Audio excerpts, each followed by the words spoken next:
Kia ora race fans, long time no see. It's good to be joining the conversation again in racing in what potentially could be one of the racing industry's most historic weeks. Just discussing with the new panel for weigh-in 2018-19, including Bruce Shew and the impact of that Messara report during the week. Will it be historic, or will it just be one of those other reports that gets discarded over the long term? Yeah, well, time will tell. The appetite's there for change in the industry, but there's going to be a lot of emotion tied up out of this. Michael Guerin, we're already getting pushback from the industry, aren't we? We are. Good morning, fellas. Good morning to everybody. Look, Thursday was all about business. Yesterday was all about fun. We're going to discuss both today. First, the horses, then later, an exclusive interview with the Minister for Racing, Winston Peters.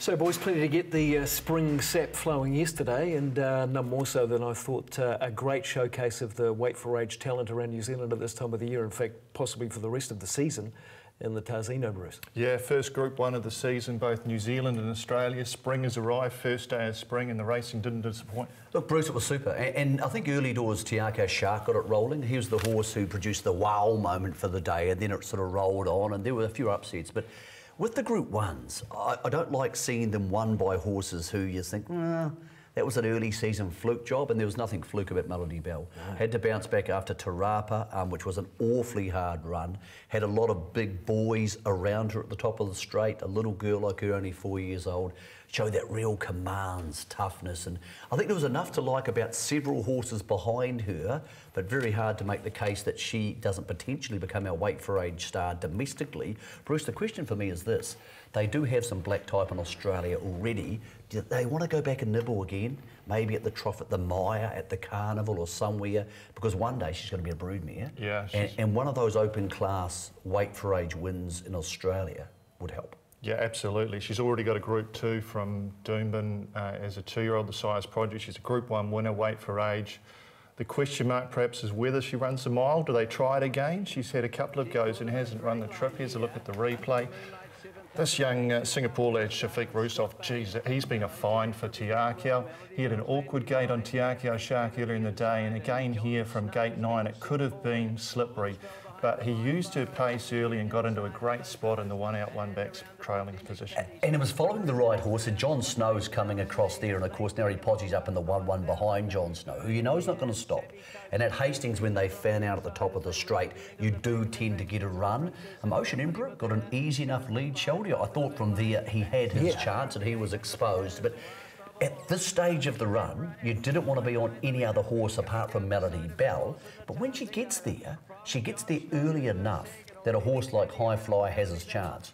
And at no stage in the home straight did you think he was going to beat her. The horse is willing to forgive, to be honest, anything further back than sixth and anything wide. It was tough to close on the day, and especially as the track dried out. Here's Melody Bell getting into the clear. The 3-wide train just went nowhere in the race, so I think Scott Bass is very good out wide, but let's pick up the closing stages.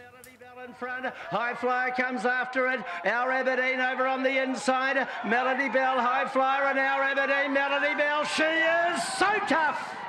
Melody Bell, she's been too good for High Flyer. You were just expecting Melody Bell just to succumb to that, because High Flyer, even though what you said was that he settled well back on the fence, you still wanted him to be getting off around the corner, but you expected him to run her down all the way up the straight, and he just couldn't manage it. He got her back very, very quickly, like he was in the right place to run her down. I just don't think he's as good when you use him early, and they had no choice but to use him. Use that inside gate. Yeah, 100%. Look, when you see what Shafiq's done here, we all love Opie, and I think a lot of people think, and quite rightly probably, Opie is the best rider in the country. But if Opie produced that, we'd be sitting here waxing lyrical about what a great rider Opie is and how he's just got lengths on everybody and what a genius he is. Shafiq couldn't have ridden this any better. And you're right, when you look at this picture here from above, the only horse making any ground is Scott Bass out there 4 and 5 wide. And to be honest, outside Tiako Shark, all day, horses didn't make ground inside that first four. Where the new ground was, they were good. So for him to make that ground, he was the yes, I really liked it out of the race.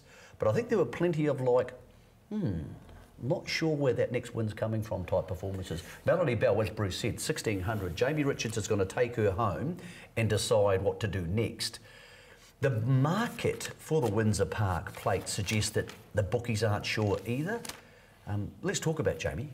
Jamie Richards, like young guy, first winner ever, by himself of course, was a Group 2 with this horse 2 weeks ago. Now Bruce, he's a Group 1 trainer. He's under enormous pressure. The Te Akau horses are flying. He's the next wave of these young trainers we have coming through. John O'Bennett, Andrew Forsman, Stephen Marsh. There's plenty more. Joe Waldron might get his chance one day. We talk about the report on Thursday.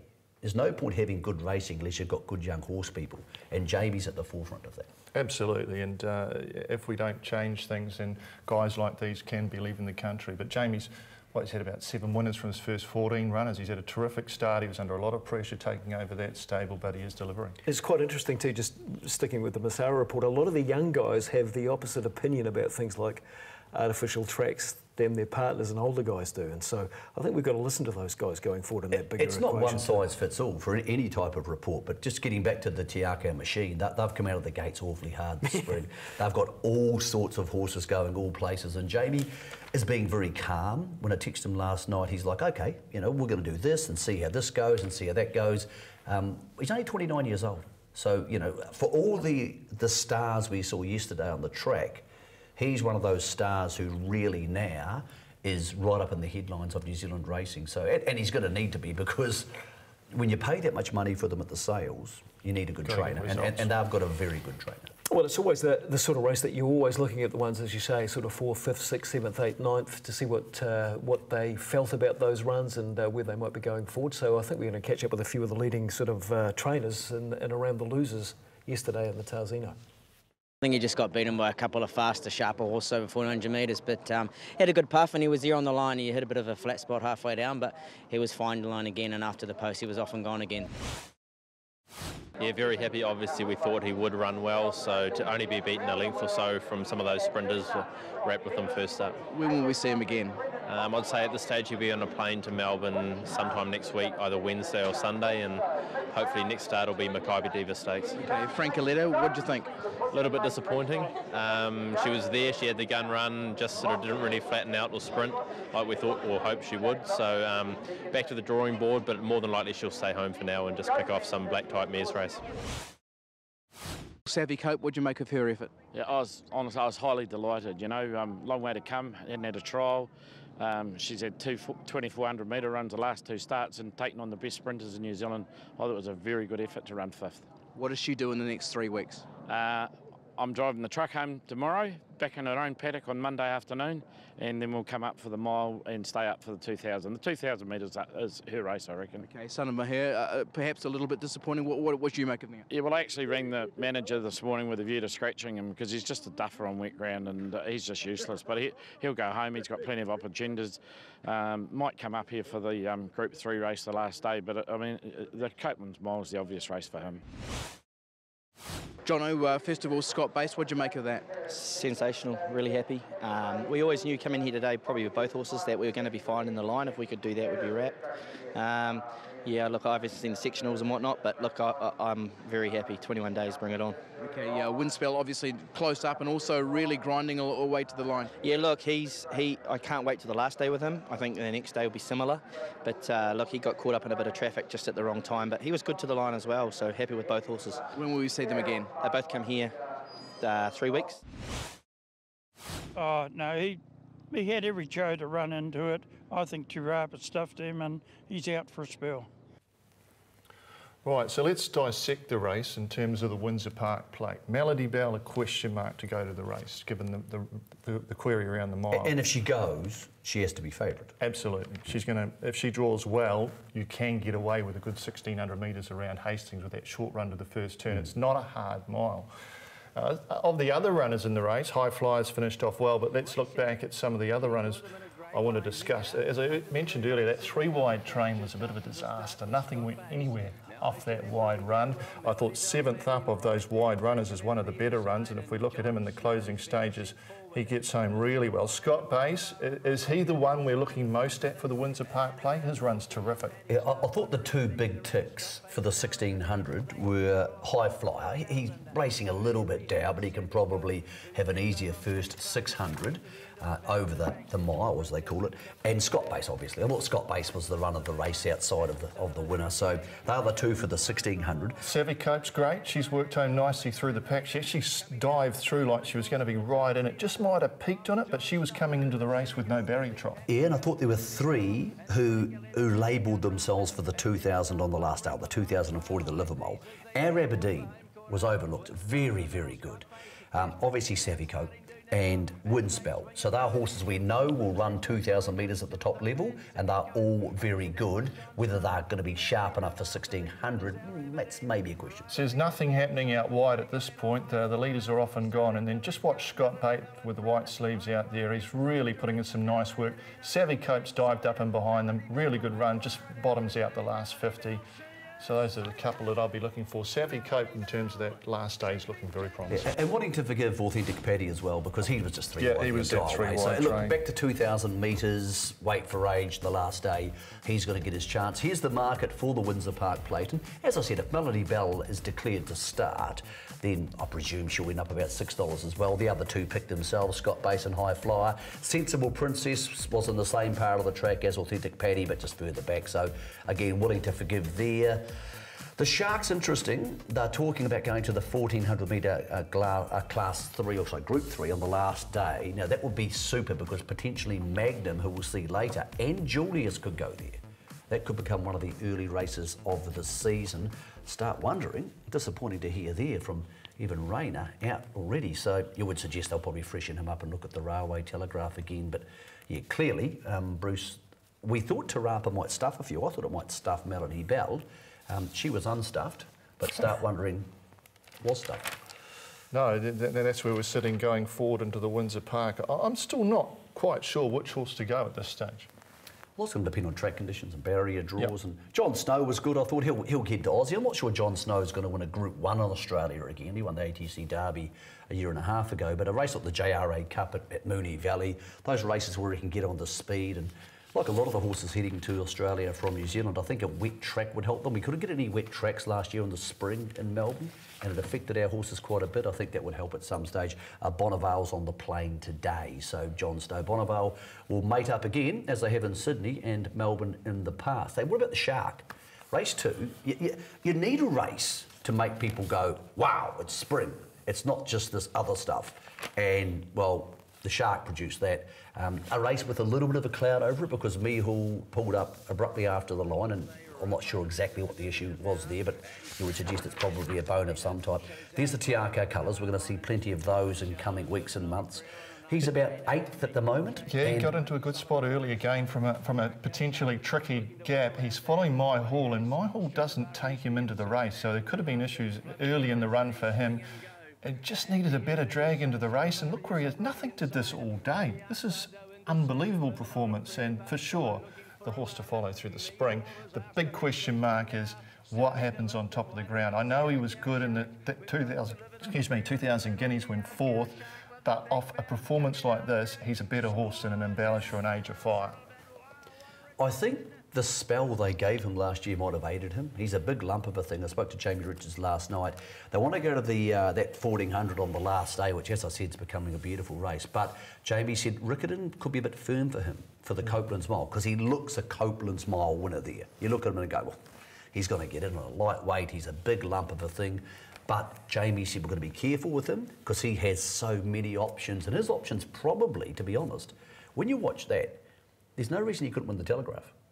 1,200 metres, big rolling horse could get over top of them, or there's no reason he can't win a good 1,600 metre race like the Rich Hill Mile. So they have all sorts of options with the Shark as long as he stays sound. We could see him on the last day of the carnival in that 1,400, and if Magnum turned up there in Julius, it might actually outshine the Livermore as the race of the day. So yeah, he's probably the most eye-catching horse of the entire day. And as I said, once again, same colours. And the second horse, Living on a Prayer, nice mare as well. She's 5th in a Westbury Classic in the autumn. She's come back great. That probably adds further merit to the win. What about the 3-year-olds? 3-year-olds was one of the most unusual and unexpected plunges I've seen in New Zealand this galloping year, not season, year. Kiji Express is sitting 4.2. They opened the market on Wednesday afternoon, Thursday morning, 4.2, 4.2, 4.2, doesn't move. It went from 4.2 to 2.2 in 15 minutes. Now, on a Wednesday afternoon at Avondale, you'll cop that. On a premier race day, 4.2 to 2.2 for a race where there was $80,000 in the win pool, so there's a lot of liquidity around the market. Staggering move, jogged up to win at the top of the straight, started to gawk around, was actually beaten by the second stringer of the Tony Pike team in Cyber Attack, and it was a crazy race. It was a race that changed so much market-wise. We saw horses like, for example, Stella Noir, who got as short as 2.7, get out to 4.8, Bruce. Yep. And as you know, Pikey was hot on it, and he was completely wrong because the other one won. Yeah, it was a pressure race. They ran it hard, so... Queechee Express, what do we do with him? He got there, and at this point around the turn, he's going to win by 5, and he's run 4th. It's just a bizarre race. He gawked around at Wanganui too, but I just think maybe they went too hard here. I think the first 600 was too hard. Sir Nate clearly needed a run. Stella Noir was on the wrong part of the track, but still playing. The early money for her was just too big considering where she was going to be. And these famous bone crusher colours, Cyber Attack, absolutely fantastic. I thought he was great. Cavallo Veloce was really good, and Sagunto made good ground. It was really hard to make excuses for the ones who finished further back outside of the first 3 that they're going to be turning up and winning a guineas on that. But hey, it's the first dance of the spread. Just with the favourite, was it the breeding coming through by a speed sire, Sham Express from a speed mare, Miss Crystal? Maybe that 1,600 metres just a furlong too far. Yeah, it's a family of Katie Lee, isn't it, with Kiji Express? But Sham Express still got the result with Cyber Attack winning it. I'm not sure these are the A-graders going forward, though. What about the 2 Mackay colts? They went really good. The thing that ran second, Cavallo Veloce, it's never had Charles Road. It's never had a decent run in its life yet, and it was 3 wide, attacking them again from about the 700 or 800 metres again yesterday, and kept coming. I think the best 3-year-olds in the country weren't there yesterday. Sort of Osman wasn't there. Avantage wasn't there. Melt wasn't there. Yeah, there was one that did a track gallop. Yeah, that's true too. There's Avantage over on the inside of Chance to Dance. Gee, she's come back looking in great order. Looks very solid. And this is a really good hit out with a very decent racehorse and Chance to Dance. Well, she's by Fastnet, obviously, but she's out of a Zabeel mare, and you would expect her to keep on getting better. And the way she beat the boys easily last year on 2 occasions, in a listed race and then a Group 1, you've almost got to wonder whether they roll the dice with her. They probably don't need to, Tiaka, because the stallion-making machine, they want to win the 2,000 guineas with the boy, and sort of Osman would seem to be the most logical of those. But if there's been a filly since Katie Lee, you could put in both 1,000 and the 2,000 guineas, you would think she'd be a horse who could do it. Are we going down the path of the fillies just being better than the colts again? It seems to be becoming a familiar pattern. Well, we're going to see one later on who is not greatly inferior to her, winning at Ruakaka. And once you start to add those depth of fillies, all of a sudden it's going to be a hard year for the boys, when in fact they do meet. The most likely race that they'll all clash in is the Karaka Classic for $1 million, because they all go to the same race because it's $1 million and it's 1,600, which is suitable. But that's an awfully long way away. That's the last Saturday in January. So a lot of water under the bridge between now and then. Just talking about Melt, who we'll see later, if she goes to the Gold Trail, that's where Avantage could go. All of a sudden, again, you're talking these races, the support races during this carnival at Hawke's Bay could be massive.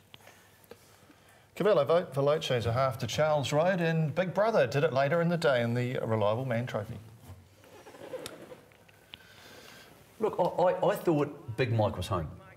Big Mike was well rated in front. I thought he was home, and then Charles Road just, I suppose it's Group 1 class, versus, compared to non-Group 1 class at this stage. But here, if you're on the leader, considering the pattern of the day, you're thinking, well, I'm home. And then, as I said, that Group 1 class, form, experience comes through. Well done to Scotty and Lance, because I know the owners probably wanted to go to the 1,400, but they said if we're going to be going to a Caulfield Cup and a Livermore, we need to be getting out more in distance.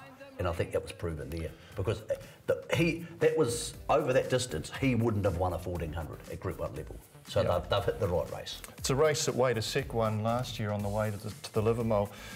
Might have gone a bit quick, Big Mike. They've come home slowest 600 of the day, 37.58. Big Mike, though, 49 kilos, trying to make the most of that. He had 11.5 kilo pull on Charles Road.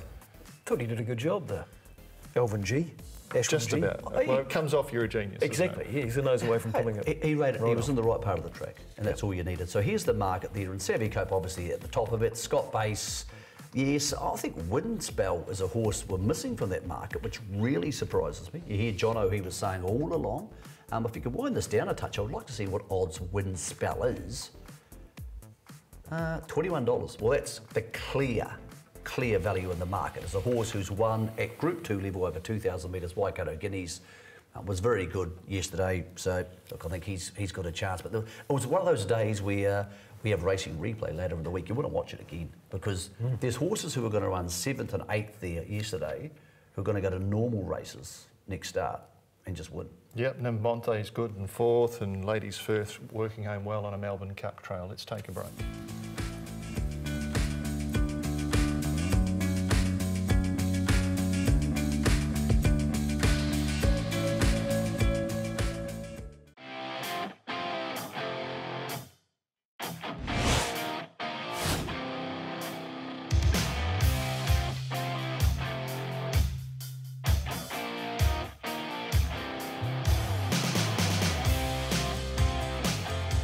So I don't know about one of the highlights, but certainly one of the headlights of the day, towards the end of the day, right at the end of the day, was this going on. And actually during the coverage, I sort of got the indication that Nick Guerin should have been in that lineup as well, but you weren't there, mate. Can I tell you the truth? Yeah, well, may as well for a Can we change. be honest? It's our first show, we shouldn't lie to people. I'm just too vain to get my head shaved. And no, that's true. And well, there's another problem. There's so much hairspray in there, I doubt it would work. But also, so you know, I gave them $500 so I wouldn't have to get my head shaved. I would rather pay $500 than get my head shaved because I've had my head shaved before and I look ridiculous. I look like I've been in prison. So I didn't do that. But well done to the gentleman involved. They raised over $6,000. And we all know it's a great cause. Absolutely. Cancer's everybody's pet hate. They actually didn't look too bad. No, I thought it was going to be they might have got the sort of shaving cream and the blades out as well. I thought Bevan would look scary, but he actually looked pretty good. Scarier. So well done, guys. Congratulations. Well done to the TRB. Well done to Butch Castles and to Hastings. The whole day was good. There was nothing, even though the track played to the inside, they always do on the first day of the carnival. The whole day was good. Good start to the season. Just a shame it clashed with Ruakaka because if Ruakaka was on Sunday, we could have enjoyed it a bit more because I really enjoyed it.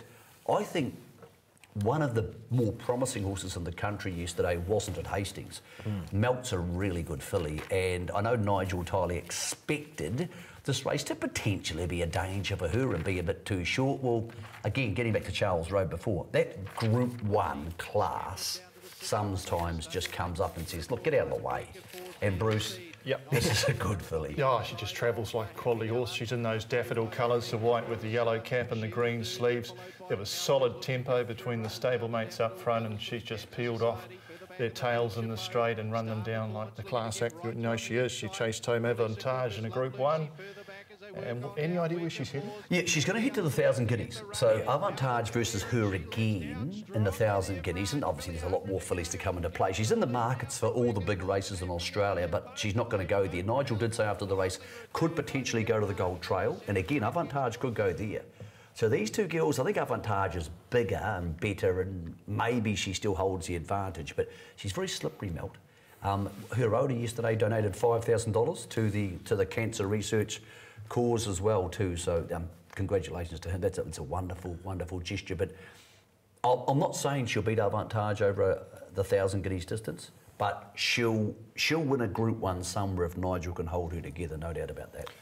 There's a couple of other good races on the day. They were a wee bit farcically run, the two sprint races. Let's take a look at another horse that was a terrific horse last prep, Dan's Dance.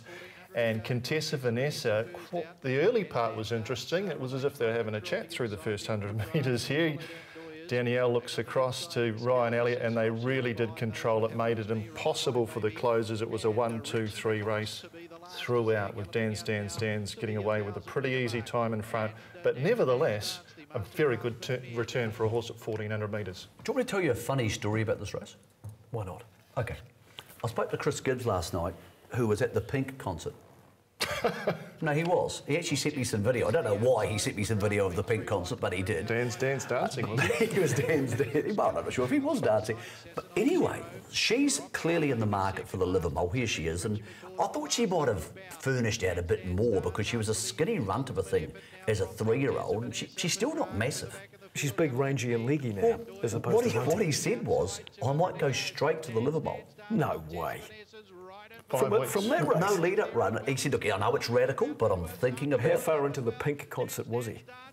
Look, it was still early enough that he hadn't been drinking at the Pink concert. But look, Countessa Vanessa was outstanding there too, I thought. As Bruce said, it was on the speed, but that's radical.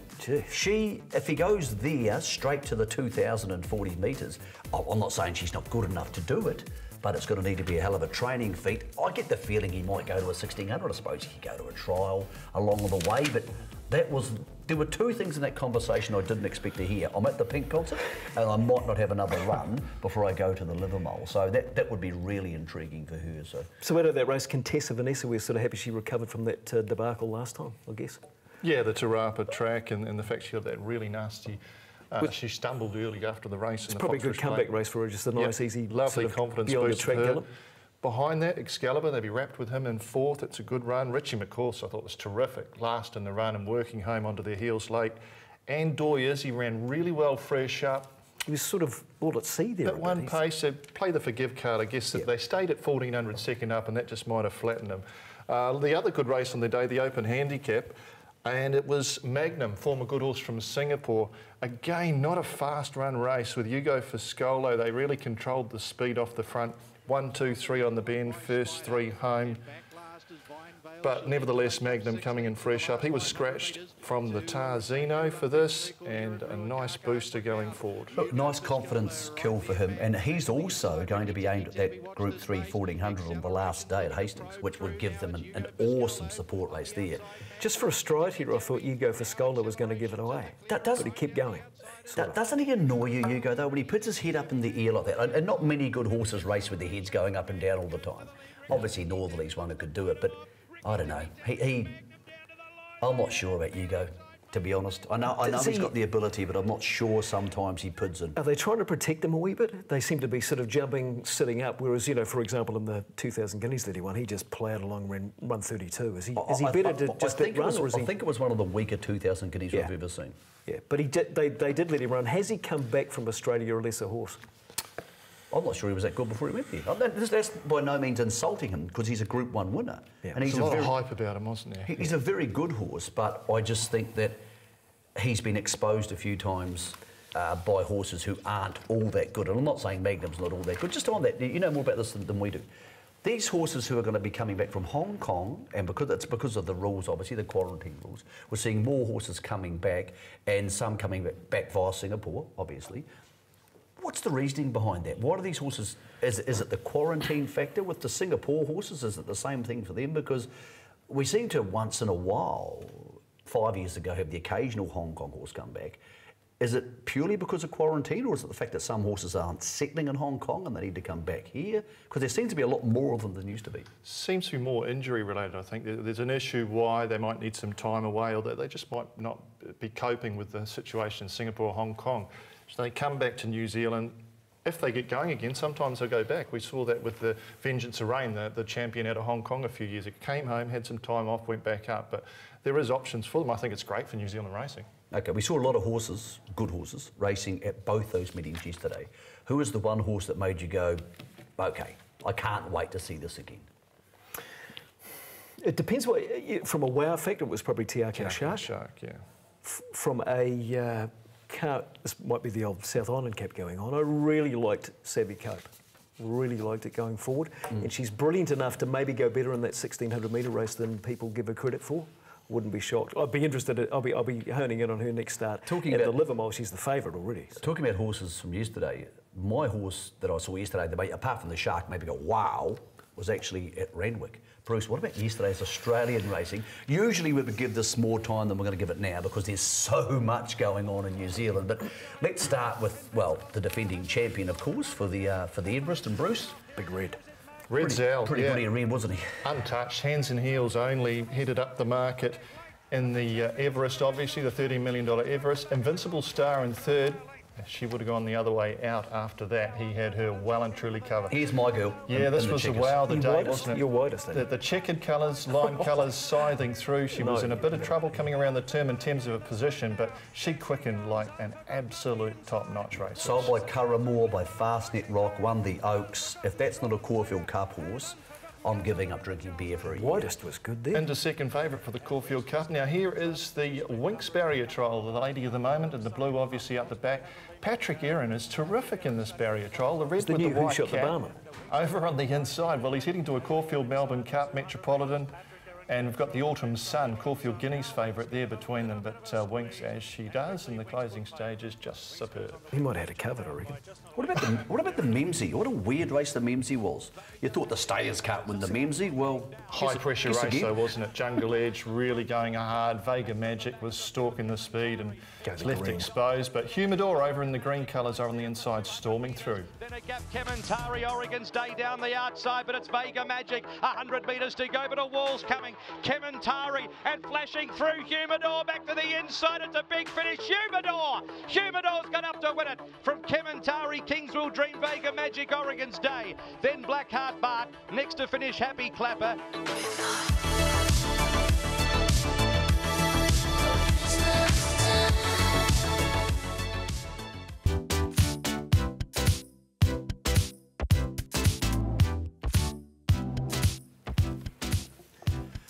Saturday was good. Thursday was one of the more interesting days in New Zealand thoroughbred history. We all popped along to the Claudelands Event Centre where Winston Peters unveiled the Messara report. I don't think there was too much in it, fellas, that anybody thought, OK, that really stunned me. I didn't expect to hear that. The most obvious thing which shocked us was the 20 track closures mooted. We'll get back to that later on. Winston Peters provided the emphasis and he said to people, well, this is going to happen. And let's get right to the start of this, first of all. We need change. There's no doubt about that. Everybody knows we need change. And we owe John Messara a debt of gratitude. He has taken time out of his life to come here and make these suggestions. And most of them are very, very good. The technicalities of implementing some of these suggestions is going to be more difficult because everybody has a plan in life. We all have plans. And this is a very good plan by a very smart man. And having governmental support for it is important. But I do think, and Winston was quite honest about this, he said, we can't adopt this just carte blanche. We need to talk to people. Now, I spoke to Bernard Saundry, who is obviously, I think, the right man for the job from NZTR's point of view to implement some of these things. And he said, look, I agree. We're going to talk to some of these clubs. There's 20 clubs or tracks who have been listed to be closed. I'm suggesting they won't all be closed. No. Because the future venue plan, which is the 3 codes are undertaking at the moment, some of the tracks which John Messara said are to be closed are going to be left open under that. And how much pressure they come under to close some of these. Let's touch on some of the most obvious ones. Avondale is a debacle. The place is derelict and it's worth a lot of money. Now, Bruce, I've spoken to lawyers about this and people who understand how this works. This is a club. If they close the Avondale racetrack, the industry is supposing they are going to get, and for want of a better figure, the $200 million it's worth.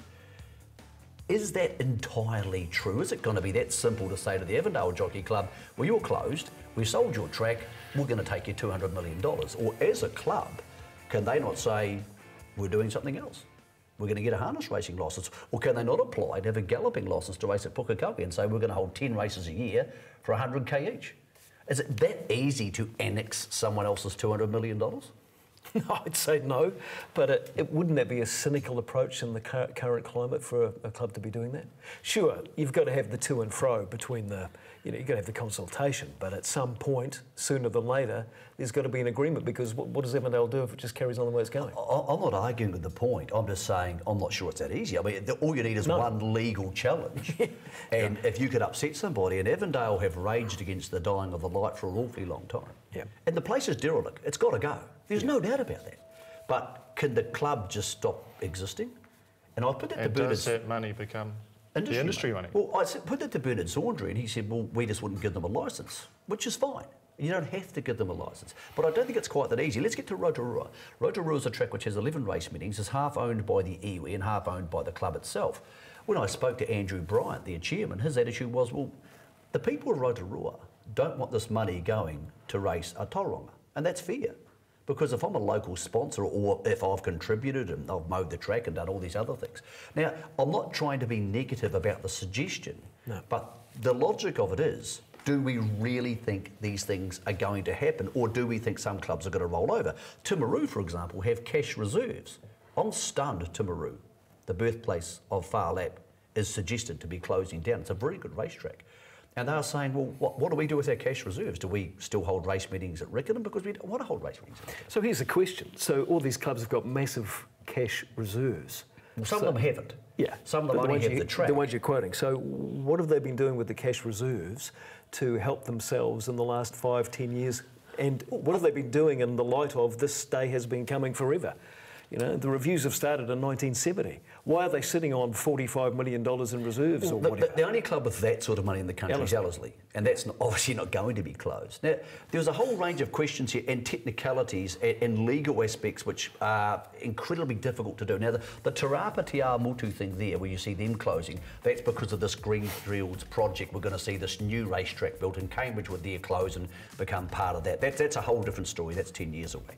Long story short, we put a range of questions to the man who deserves a lot of respect for at least caring, the Minister for Racing, Winston Peters, but he was also very honest. This is not going to be an easy report to implement, and he said the racing industry has to get behind it. Here is the Deputy Prime Minister and the Minister for Racing, Winston Peters. Minister, you've now outlined the report. When you first saw Mr Messara's recommendations, did any of them surprise you? No.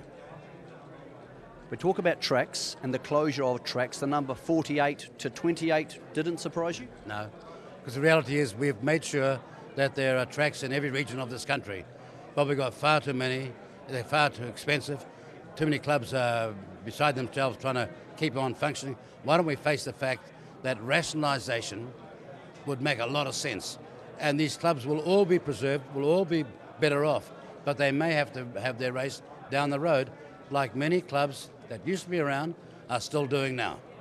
The outsourcing of the Racing Board's gambling licence would seem to be one of the key components of this. If those negotiations with overseas partners don't get the return you are happy with, and we do not find a partner who is economically suitable, what happens then? Well, we're not going to this and plan to fail.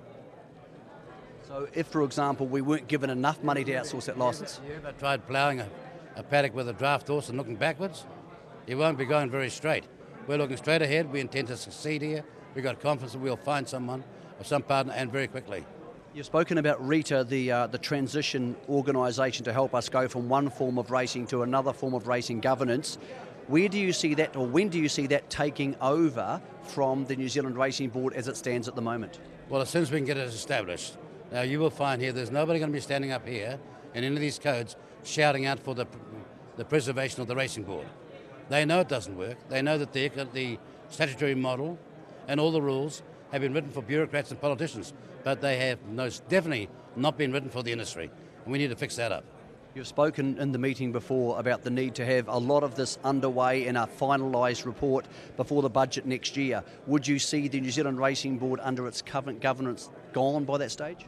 Well, I can't say that, because what I'm trying to do is get together this various stages, and we're working on it now, by which we can make these reforms happen.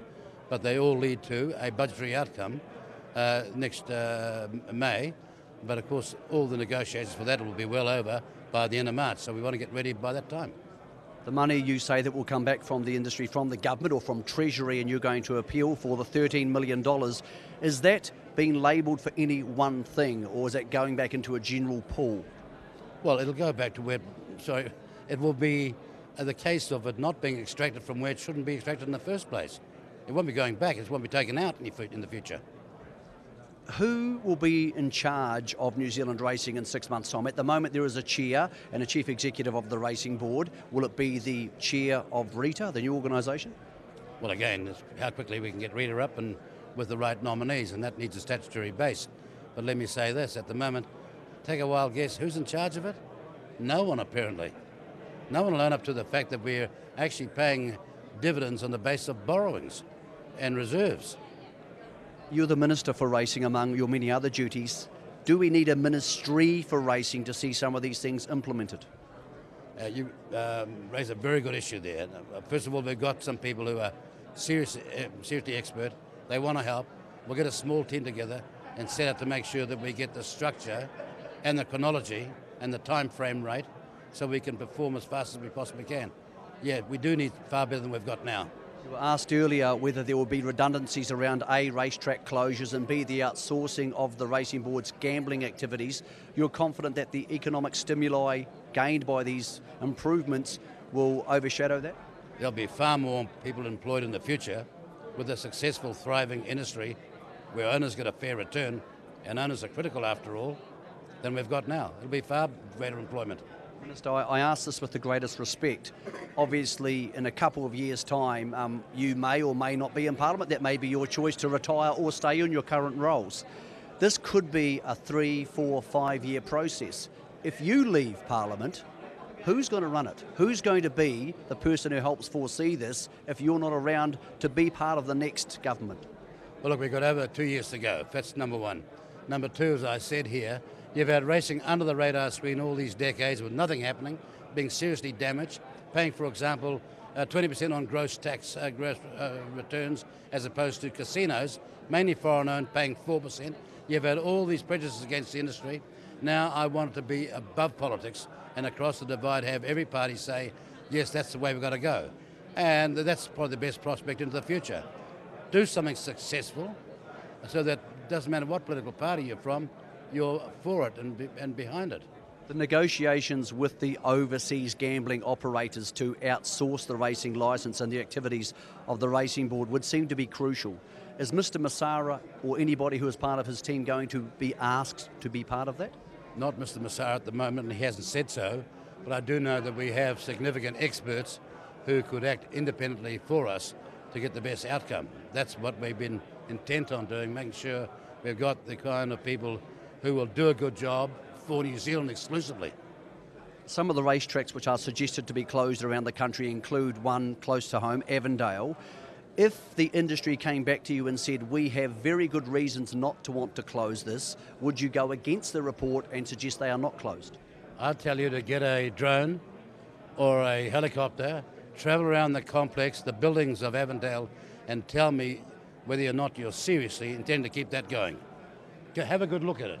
It's an absolute disrepair, absolute neglect, when we know Ellerslie could be, Avondale could be successfully running as a club out of Ellerslie. Minister, my last question for you. When do you see the racing industry, whether at your highest level or at the lowest level, engaging with the customer to ask how they feel about the outsourcing of the racing board and, of course, more importantly, the closing of some of the racetracks, the actual people who do the punting? Well, I tell you what the punter wants. He wants a fair go. And they're going to get a far better go out of this than anything that they've got at the moment. So it's not a matter of consulting with them. It's a matter of having consulted with them and owners all around New Zealand, and they both, owners and punters, want a fair suck of the sav, as the Aussies say. To his absolute credit, he has always been passionate about the New Zealand racing industry, and I think generally, Bruce, owners will be happy at what he's saying. Finally, they may get a fair stack of the sav too. If you're the owner of a rating 65 Galloper going up and down the South Island, you might actually get some sort of better balance of your return than the 22% or something in every dollar that you get. The average New Zealand racehorse owner at the moment is losing 78 cents on every dollar he invests. Can't keep going. We're borrowing to fund these $10,000 minimums. Here's a blueprint for 20k minimums in any race in the country and 70,000 on a sad day. I'm not saying take it carte blanche, but it just feels to me like everyone knows we have to close tracks, but just make sure it's not my track. Exactly. Look, bottom line is something has to happen. There's no, it's not good enough, and it's great that we have a Minister for Racing who cares Yes, he was heavily supported by the racing industry pre-election last time, and there's a bit of payback in this. Of course there is. Do you think it's he's naive not to think that? Do you think he's also a bit angry at the racing industry? Because last time he did all this... I'll be honest with you. They blew the money. I think he showed disrespect towards the racing board. Whether you like somebody or don't like them, or they're efficient or inefficient, whether it's somebody who's cleaned your car, you say thank you. Yep. And when he said the racing board's a dead horse, first of all, you say, well, thank you for your efforts. These people have left their families like we have today, and people at home do to go to the races and go work their horses. To just carte blanche say, look, they're a dead horse was disrespectful. You at least need to say as a minister, you owe them the respect of saying, thank you for the job you've done, but we're taking this in a different direction. Yeah. I thought that. There was some questions asked at that meeting the other day, and I'm not trying to be negative. I want change. I own 6 gallopers. I want more stakes. I want my bills to go down. I want this to work. But there's also a few things here which, with oversight, people just go, oh, that's just going to work. I'm not sure the selling of clubs, tracks, and the acquisition of that money to the industry is going to be quite that easy. The other thing is this, and this is absolutely crucial. This is the most crucial part. The most important person in New Zealand racing is going to be the minister to try and get rid of the tax levy. That's $13 million. Add the $12 million from the Racefields legislation. That's $25 million straight away. Now, couldn't that have been done under the current racing board structure, which would have solved a lot of these problems straight away? That's the most important person in New Zealand racing. The second most important person in New Zealand racing in the next 3 years is going to be someone none of us know. And that's the person who leads the negotiations for the outsourcing of the racing board's contract. Basically, they're selling the TAB's licence to bid overseas. The most obvious suitor is Tabcorp. This is just a fact. There are offers on the table from 2 organisations. I can't say commercially sensitively who they are, but you can guess who one of them is. Those offers, from my research, are around $100 million for 25 years. $4 million a year. The racing board has been independently valued at $2.1 billion. Would you sell our racing licence for $4 million a year? Now, plus you get the savings. The savings you make are the key factor to this. But you've got to ask yourself, the economics of this. If those figures are correct, and they are, can you sell at that level? Now, Winston, who I respect, the minister, said, we're looking forward and we're going to sell. Well, that's all fine, but if someone's not willing to pay, it's like saying I'm selling my house because I want to move to Spain. You offer me 400 grand for my house, and I say, well, it's not enough. And then I say, you have to offer me 600, and you say, I'm not offering you 600. That's the problem. Now, these negotiations are incredibly intricate, far more intricate than people understand. I flew to Sydney to speak to the man who heads the transition team for Tabcorp when they purchased Tats. And you're talking about incredibly intricate negotiations on legal levels, and that's in the same country. We're talking about a betting agency from overseas coming here. Now, I'm not trying to put roadblocks in people's way, but here's what you may lose. Both the offers to the New Zealand codes, and the 3 codes did this together, said that we also get your timetabling rights and your broadcasting rights. Which means, if they want Ellerslie on Derby Day, your day, Vodafone Derby Day, to have a minute lead into the Derby, well, we'll just do that. We run your television channel. Now, yesterday you might have looked at Hawke's Bay and enjoyed the day and thought that was pretty cool. Now, I'm sitting in a Trackside studio, so it's easy for me to make Trackside's case, but I think to most people in New Zealand, Trackside's a relatively palatable thing. They enjoy it to a degree. They may not like the presenters, that's fine. But the way we do racing is totally different from how they do it in Australia, which is odds, odds, odds, poker machine, poker machine, poker machine. If you outsource the racing board's racing licence to, and I'll use an example, Tabcorp, and they take over your television rights, they'll just go, Randwick, huge, Flemington, huge, oh, by the way, 90 seconds Vodafone Derby coming out of Ellerslie. Now, the person who's in charge of those negotiations has to screw that down, that our domestic product doesn't become Tasmania or doesn't become Queensland, which is just, yeah, it's over there somewhere, we'll show it. But really. Does that not become part of the negotiation, though? Incredibly right, Bruce. And that's why the person who makes those negotiations. Because at the moment, the early soft market test they did, the 3 codes did this with the racing board. They went to these people and said, what would you give us? They both said, no, we get your broadcasting rights. which means you give away the identity of New Zealand racing. And if you give away the timetabling, there's no reason for them to say, look, and this is what I would do. If I ran Tabcorp, I'd say, you start Derby Day Dalhousie at 10 o'clock in the morning and you finish by 3.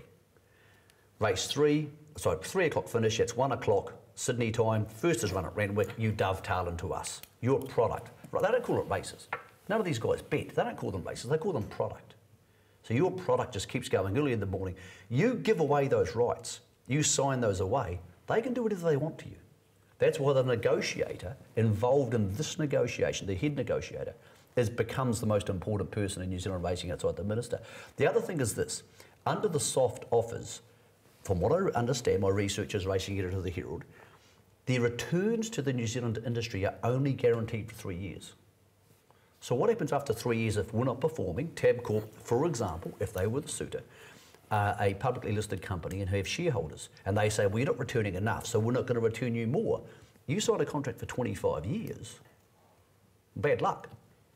So I'm not being negative about this, but it's not quite so easy. Somebody has to deal in the facts. It sounds impossible. Well, it's not impossible. The negotiator has to be really good. Now, that $100 million over 25 years is an offer and is a starting point. And any offer, like buying a house, I offer you 400, you want 600, we keep going. But the person who does those negotiations needs to be way smarter, and I say this with respect, than most of the people running New Zealand racing today. Because if we get shafted on this, we are shafted for 25 years. And it doesn't matter what the minister does, we will burn through that money very, very quickly. You've got to say to yourself, are we willing to sell the identity of New Zealand racing for $100 million over 25 years? And that's not a question people want to confront. They don't want to talk about it. It makes them feel uncomfortable. At an evangelical meeting where we're going, yes, $20,000 stakes, people don't want to hear those details. One man who knows about that is someone who's been through it before through joint ventures. He is the boss of NZTR and a man I think is incredibly important to the industry, and Bernard Saundry.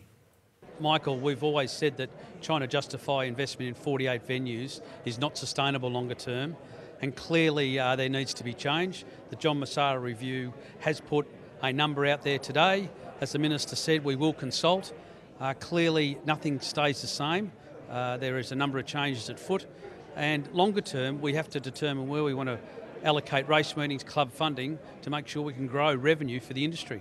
Where does NZTR stand, for example, on whether they might want to close a track, which Mr Messara has said should stay open, or vice versa? They may not want to close a track, which is being recommended to close.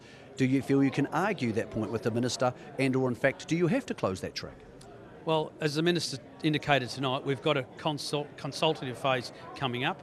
We'll engage with the Minister on his the RETA position he's put around an advisory transition.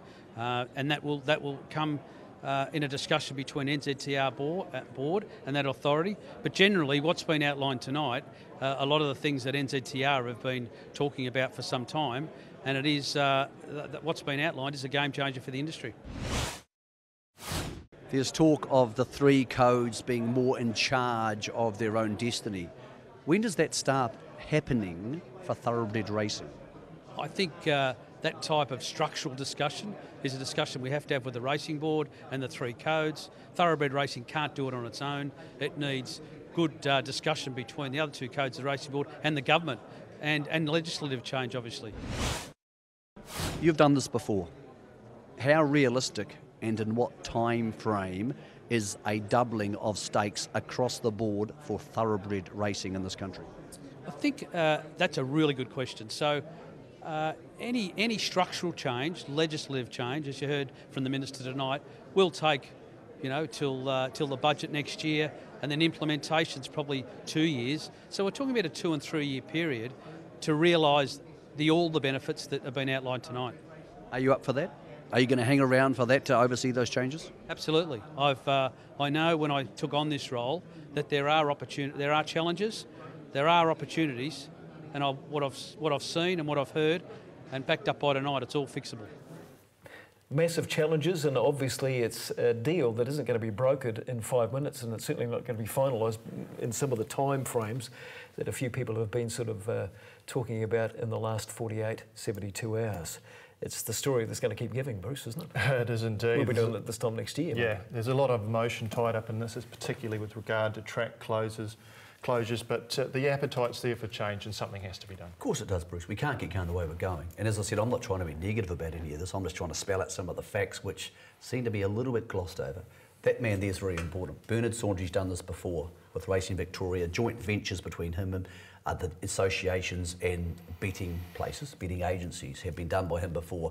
He's a smart administrator, but more importantly, he's not getting evangelical about this. He's not throwing his hands in the air and saying, woohoo!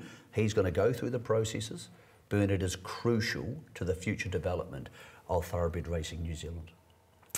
It seems like a wrap. I think we're going to be talking about this for at least this next sort of dozen or so weeks at various stages, and it'll make great content over the next racing season, I think, in the 2018-2019 season of weigh-in. And I think to wrap up the first edition, speaking of gifts that keep on giving, I hope you got your Father's Day card sorted out. I've off to see Rion, and we might have to go into the sort of golfing range. How is Rion? He'd be dying for at least a golfing range day today, so if I get back in time. How old would Rion be? Mid-70s. He's always looked young. Yeah. He might be a vampire. Yeah. Happy Father's Day, Dad, and to the rest of you. Hey guys, it's Zinjate Moki here. It's Father's Day today. Let's see what the jockeys are doing for their dads today. Happy Father's Day, Gary. I hope you have a wonderful day. You don't need a present because I'm your gift. Happy Father's Day, Dad. Thanks for producing such a wonderful daughter. Hey Mike, appreciate everything. Happy Father's Day. Happy Father's Day, Paul. Since I won't be there, your present's in the mail.